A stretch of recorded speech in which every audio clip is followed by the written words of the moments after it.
La noticia requiere profundidad. En Notimundo están los protagonistas de la noticia. Y en nuestro espacio de entrevistas ya nos acompaña el doctor Pedro Donoso, analista político, para conversar sobre el gobierno y la CONAIE, si llegarán a acuerdos precisamente tras la reunión mantenida el día de ayer en la Presidencia de la República. Doctor Donoso, gracias por acompañarnos. Buenas noches. Es importante conocer si este diálogo que se llevó el día de ayer tendrá resultados. Bienvenido. Buenas noches, muchísimas gracias por la invitación y la entrevista. Yo creo que la primera reflexión que hay que hacer y que me llama muchísimo la atención, ¿no es cierto?, es el posicionamiento de un concepto como el diálogo de manera equivocada. ¿Y por qué lo digo? Porque a veces siento que tanto CONAIE y gobierno entienden al diálogo como un fin y no como un medio, no como una herramienta. Sería muy útil para la ciudadanía que haya un ejercicio de pedagogía que nos expliquen cuál es el proceso del diálogo, es decir, cuál va a ser la lógica del diálogo, porque no es solo apuntar finalmente al resultado. Es súper interesante que también nos cuenten el proceso, ¿no? Es decir, nos cuenten finalmente cuáles son los máximos, los mínimos, cuáles son las aspiraciones de un lado y del otro. Solo así nosotros podemos construir y visualizar si es que puede llegarse a un consenso o no, ¿no? Yo creo que anticiparse a decir si es que esto, digamos, del diálogo va a salir humo blanco, creo que es muy difícil, en tanto y en cuanto no entendemos cómo es el proceso y solo nos fijamos en el suceso, ¿no? Bueno, se tocaron aparentemente los 6 puntos que propone la CONAIE y las organizaciones sociales que asistieron a esta reunión en Carondelet, 6 puntos que se habla precisamente sobre el precio de los combustibles, que es lo más sensible y pues lo que ellos han condicionado justamente, porque dicen que si no se da paso al tema de los combustibles, de no existir acuerdo, pues no se resolverá nada. También el tema de la moratoria de créditos productivos, la revisión del precio de productos agrícolas, el tema minero, la flexibilización y precarización laboral y la educación intercultural. Puntos que realmente también decían ellos justamente después de la reunión que no existen pues acuerdos, hay coincidencias, decía por un lado la ministra Vela y por en el otro lado, que es de el señor Issa, pues mencionaba que hay avances pero no acuerdos. Es decir, ¿usted cree que estos puntos que han mencionado ellos, que se trataron en esta reunión, puedan viabilizarse en los 15 o 21 días que se dieron como plazo justamente para lograr entendimientos? Es difícil construir, digamos, como le digo, el escenario de un posible acuerdo si no entendemos el proceso. Es decir, y lo que a mí más me llama la atención es que tampoco entendemos desde qué lugar se está mirando cada una de las problemáticas, ¿no? Yo creo que, incluso firmemente, yo creo que el diálogo debería ser absolutamente público, es decir, yo no creo que es una mala idea, ¿no es cierto?, que incluso pueda ser televisado, ¿verdad?, que nosotros podamos entender cuál es el proceso del diálogo, pero hay cosas que a mí me llaman mucho la atención. Primero esto, ¿no? Primero, entender bien, ¿no es cierto?, desde dónde está viendo el movimiento indígena estos 6 puntos, estos 5 puntos, desde dónde lo está viendo el gobierno, pero además visualizar también cuál es el contexto en el cual se tienen que dar estos diálogos, ¿no? Y yo creo que esa es una tarea que no ha hecho bien el gobierno. El gobierno debería transparentar en qué estado estamos en estos 6 o 5 temas, ¿no es cierto? En qué estado estamos finalmente de, por ejemplo, los precios de los productos agrícolas o de los productos finalmente que sirven para la agricultura, cuál es la problemática. Muchas veces, por ejemplo, se habla del problema de la urea o del costo de la urea, que no necesariamente tiene que ver con los costos nacionales, que tiene que ver con mercado internacional, etcétera. Entonces, también entender mucho, ¿no es cierto?, cuál es la visión de los dos actores, pero sobre todo cuál va a ser ese resultado. No nos sirve de nada que se den la mano si es que no entendemos en qué desemboca ese resultado, cuál es la política pública, en qué desemboca finalmente, por ejemplo, una moratoria, o incluso el gobierno hablaba de una de condonar las deudas. Exacto. ¿No? Ya no era moratoria, sino condonar las deudas. ¿Cómo afecta esto de una u otra manera a la banca pública? Es decir, en este país el problema es que todo creemos que es voluntad política, y no es así. Hay una realidad técnica también, ¿verdad? Pero nos tienen que ir contando los dialogantes de manera pedagógica cómo llegan a esos acuerdos y además cuál va a ser el puerto de esos acuerdos. No nos sirve de nada tener humo blanco si no entendemos cuál va a ser la política pública que va a resumir esos acuerdos. Bueno, y justamente no se permitió que la prensa pues esté presente para entender y también transmitir a la ciudadanía estos posibles acuerdos o entendimientos que se trataron el día de ayer, y que es lamentable porque posteriormente se dio una rueda de prensa en ese sentido para dar a conocer a breves rasgos lo que se trató. El presidente ha dicho a que comprende la preocupación justamente de la CONAIE sobre el tema combustibles, pero la crisis económica no lo permite, no permite bajar los precios. ¿Cuál es su opinión al respecto, considerando que este sería uno de los temas neurálgicos o de mayor controversia dentro de las peticiones que hace la CONAIE? Yo creo que hay dos formas de ver, ¿no es cierto?, esta conversación, este diálogo, este hecho político, ¿no es cierto? Resumamos, quizás concluyamos que el diálogo es un hecho político en sí. Un hecho político en sí mismo, ¿no es cierto?, no se desarrolla solo, es decir, tiene hechos políticos que le anteceden y hechos políticos que le suceden, ¿no? Es decir, siempre hay que analizar el antes, el durante y el después.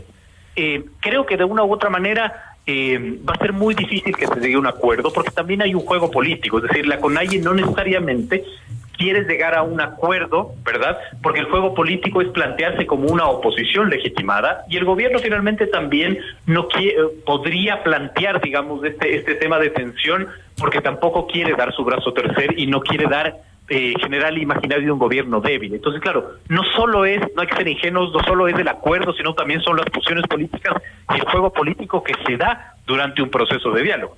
En cambio, lo que a mí más me llama la atención, digamos, si se puede decir así, es que el gobierno tenga la incapacidad de no ser proactivo en este diálogo. Este diálogo se hubiera resuelto si el gobierno ya presentaría su plan de focalización de los subsidios. Se acaba ahí la discusión. E incluso quizás generas una nueva discusión porque marcas la cancha, ¿no es cierto? Si yo planteo la agenda, yo marco la cancha. ¿Y por qué no lo hace? No hemos podido ver. ¿Por qué no lo hace? Lo sé.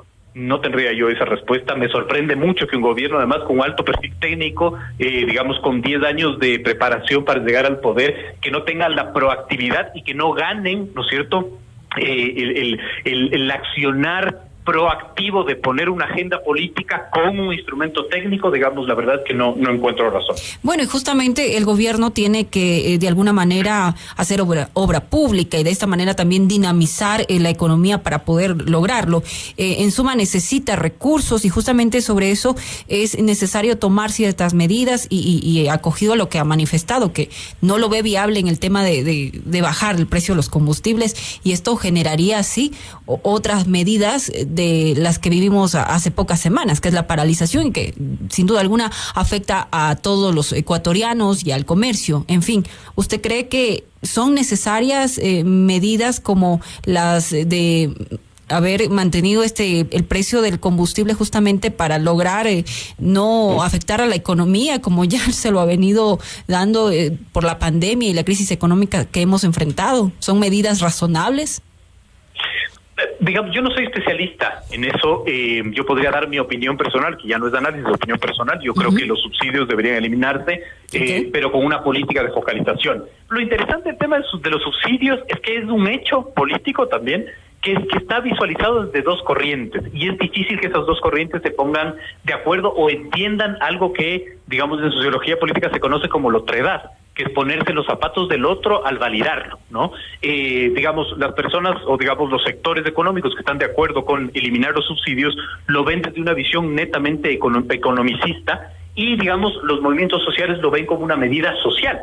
Los dos tienen razón, hay que ver el punto medio, y yo creo que ese punto medio es la focalización, ¿no? Entonces, digamos, sería la consecuencia la eliminación de los subsidios, y el proceso sería una focalización, digamos, consciente, con conciencia social, con cuidado de la economía pública, etcétera, etcétera, etcétera. Para mí esa es la única manera de resolverlo, ¿no? Entendiendo además la grave crisis de las arcas fiscales que se vive ahora, ¿no? Usted tocó algo importante al inicio de esta entrevista y habló sobre una fragilidad, un diálogo que no es claro, que justamente eso es lo que ha manifestado siempre el gobierno, un diálogo, un encuentro entre las organizaciones políticas, pero del otro lado también hay la presión y paralizaciones que afecta a todo el país. ¿Cómo lograr que este presidente, pues, o este gobierno tenga gobernabilidad? De un lado también tiene una asamblea que lo está presionando justamente ciertas bancadas de que asista al pleno, y también lo ha dicho el señor Issa, que ha sido una de las observaciones o planteamientos que se hizo dentro de este diálogo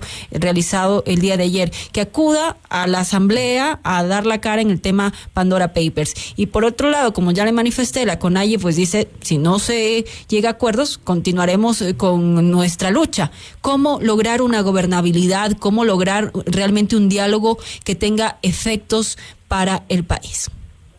A ver, diálogo no es sinónimo de gobernabilidad y gobernabilidad no es sinónimo de diálogo. El diálogo finalmente es una herramienta más sumada a varios elementos que dan gobernabilidad, ¿verdad? Muchas veces creemos, yo creo que desde el error, que la gobernabilidad siempre está dada desde la relación institucional, asamblea ejecutivo, por ejemplo, no necesariamente. La gobernabilidad tiene que ver con las relaciones de todos los actores políticos con todos los actores políticos, ¿no? Es decir, desde la periferia, con los movimientos sociales, etcétera, etcétera, etcétera, ¿no? Es muy complejo, digamos, hablar de gobernabilidad desde la lógica del beneficio de uno y de otro. O sea, yo veo con mucha preocupación, por ejemplo, que la gente dice, bueno, tienen que dejar gobernar a Lasso porque ese es digamos, la propuesta política que ganó en las urnas. Pero los asambleístas también ganaron en las urnas y también son una propuesta política, es decir, no hay que desmerecer al uno y al otro, ¿no? Ahí la lógica es ponerlo en su justo lugar. Muchas veces yo creo que en el Ecuador el problema por el cual nos llegamos a un diálogo real es porque parece que somos un país de disfraces, ¿no? Es decir, nunca nada está en su lugar en el Ecuador. Los asambleístas muchas veces juegan a ser fiscales, en el Ecuador los fiscales se creen jueces, los jueces actores políticos, los políticos jueces. Entonces, el problema muchas veces es de eso. No necesariamente que no tenemos voluntad de diálogo, sino que no reconocemos y no validamos al otro como un interlocutor legítimo y desmerecemos sus propuestas y sus preocupaciones. Yo creo que a la larga nos falta mucho entender el Ecuador que está sucediendo, ¿verdad? Entender lo que sucede y cómo la otredad visualiza un problema y plantear todas esas herramientas, pero sobre todo con proactividad. Y yo veo que este es un problema, es decir, nos enfocamos mucho, digamos, en el suceso, muy poco en el proceso y nadie propone. Y eso es lo que a mí más me llama la atención, ¿no? Y yo creo que, repito lo que dije hace un momento, el tema de tener un proyecto de focalización de subsidios ayudaría, digamos, a eliminar este nudo que se está enfrentando, ¿no? Bueno, y el presidente también en su momento habló de que detrás de todo esto estarían ciertos actores políticos, también habla de que votan juntos tanto Pachacuti como UNES y que esto está generando pues desestabilización. ¿Cómo lograr acuerdos de esta forma o es un diálogo de sordos, doctor Donoso? Es un diálogo de sordos cuando crees que votar juntos significa desestabilización. O sea, yo he visto como absorto el cómo finalmente el funcionamiento de una comisión se lo ha señalado como sedición, como querer tumbar un presidente. No funciona así. Es decir, las medidas, digamos, de que una comisión convoque a un presidente o haga una investigación, son medidas democráticas, legales, que están establecidas en el orden jurídico. Uno no puede señalar al otro como finalmente golpista o desestabilizador porque no te gusta lo que está haciendo. Distinto. Entonces, digamos, el diálogo nunca va a prosperar si no validamos al otro y no le damos su justa medida, y si ponemos más ruido al diálogo y si inventamos, digamos, este tipo de construcciones en el imaginario que no aportan para absolutamente nada, ¿no? Entonces es un poco el presidente Lasso dando declaraciones diciendo que Issa es un golpista y al día siguiente invitándole a su casa a conversar. Entonces no tiene ningún sentido, no tiene ningún sentido si no validamos al otro. Usted, para finalizar, doctor Donoso, ¿cree que en estos 15 días o 21 días se logre realmente un acuerdo? Y también quiero preguntarle, ¿usted ve que este gobierno tiene fragilidad en el tema de negociación? Porque hemos visto, por ejemplo, cambios continuos de autoridades, lastimosamente a pocos meses de iniciar su gobierno, pues ya tiene estas protestas. ¿Qué es lo que pasa? No hay una articulación, no hay quien llegue a las organizaciones sociales, no hay quien tenga consensos que logren evitar este tipo de situaciones que hoy enfrentamos. ¿Qué es lo que pasa? Hay una debilidad interna. Y para finalizar, ¿cree usted que en ese tiempo que justamente ayer el señor Issa decía, de 15 a 21 días, se logre realmente estos consensos de los 6 puntos que se plantearon el día de ayer? Yo creo que si no se parte de, como les decía, una agenda clara y un proceso de diálogo claro, va a ser muy difícil llegar a un acuerdo. ¿no? Es decir, eso es lo que yo, digamos, puedo visualizar. Y lo segundo, yo creo que primero es normal que haya este tipo de tensiones políticas, no lo estoy justificando, estoy diciendo que es normal, ¿no es cierto? Porque hay un reacomodo en el tablero político, ¿no? Es decir, pasaron 10 años de correísmo, 4 años de morenismo, ¿no es cierto? Y yo creo que en esa lógica el reacomodo político empieza a generar tensiones, me parece que es absolutamente normal en la dinámica política. Lo que yo veo es que hay, digamos, como 3 falencias muy puntuales que podríamos ver desde el análisis. El primero es la falta de información, es decir, nadie sabe el Ecuador que está gobernando, nadie, ni la oposición ni el gobierno. Cuando digo esto, ¿qué quiero decir? Que no sabemos cómo es la composición del Ecuador ahora, no tenemos un censo poblacional, ¿no es cierto? El censo poblacional se debió haber hecho el 2020, y usted me dirá, ¿qué importancia tiene que ver eso? La información cuantitativa de entender cómo está sociodemográficamente planteado el país es súper importante porque así entiendes el país que estás gobernando. El segundo es, no creo que hay metodología clara, no sé si relacionado con una negociación, pero una metodología clara de gobernanza. Y el tercero sí pueden ser los actores y el entendimiento, como le digo, de la dinámica y sobre todo de los protagonistas y antagonistas finalmente, que son claves de la política. Claro que sí, es importante, y sobre todo en un país en democracia es importante escuchar siempre las voces de todos, y eso permite justamente el poder gobernar. Y usted, como lo menciona, son estudios que son necesarios justamente para entender a su pueblo, a su país. Yo le agradezco, doctor Donoso, por habernos acompañado en este espacio y también brindarnos un poco más de claridad en cuanto a este acuerdo o a esta reunión justamente que tuvo el día de ayer el gobierno con la CONAIE, que esperamos que lleguen a consensos por el bienestar de todos los ecuatorianos, del país entero. Muchísimas gracias a ustedes. Buenas noches. Buenas noches. Momento de irnos a una pausa. Al regresar continuaremos con más noticias y entrevistas.